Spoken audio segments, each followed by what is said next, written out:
South ఆఫ్రికాతో జరిగిన second వన్డేలో మన టీమిండియా ఓడిపోయింది.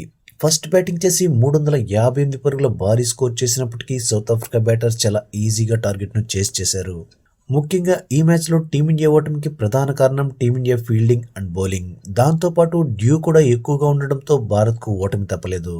దాంతో 3 వన్డేల సిరీస్ 1-1తో సమంగా మారింది. ఈ సిరీస్లో మిగిలిన లాస్ట్ ఓడిఐ ఎవరు గెలిస్తే వారికే సిరీస్ సొంతమవుతుంది.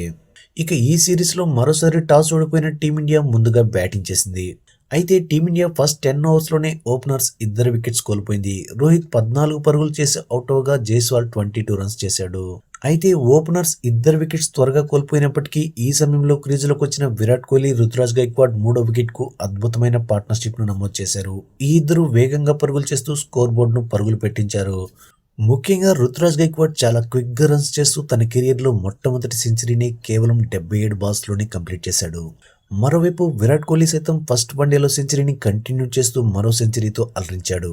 ఆ తర్వాత ఈ ఇద్దరు వెంటనే అవుట్ అయినప్పటికీ కేఎల్ రాహుల్ వేగంగా పరుగులు చేసి టీమిండియాకు కావాల్సిన క్విక్ రన్స్ అందించాడు.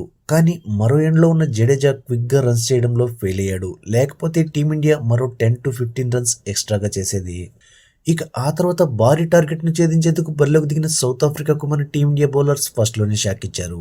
హర్షదీప్ సింగ్, క్వింటన్ డీకాక్ను పెవిలియన్ చేర్చి టీమిండియాకు ఫస్ట్ బ్రేక్ త్రూ అందించాడు. అయితే ఫస్ట్ వికెట్ పడిన తర్వాత South Africa batters Markram, captain Bavuma team India బౌలర్స్ను చాలా ఈజీగా ఫేస్ చేస్తూ సెకండ్ వికెట్కు 100 రన్స్ పార్ట్నర్షిప్ని యాడ్ చేశారు.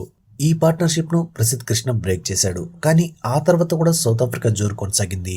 బౌమా అవుట్ అయ్యాక క్రీజ్లోకి వచ్చిన బ్రిడ్జ్కి హాఫ్ సెంచరీ చేయడంతో పాటు మార్క్రమ్ ఇంకా డివాల్డ్ బ్రేవిస్తో కలిసి 2 ఇంపార్టెంట్ పార్ట్నర్షిప్ను నమోదు చేశాడు.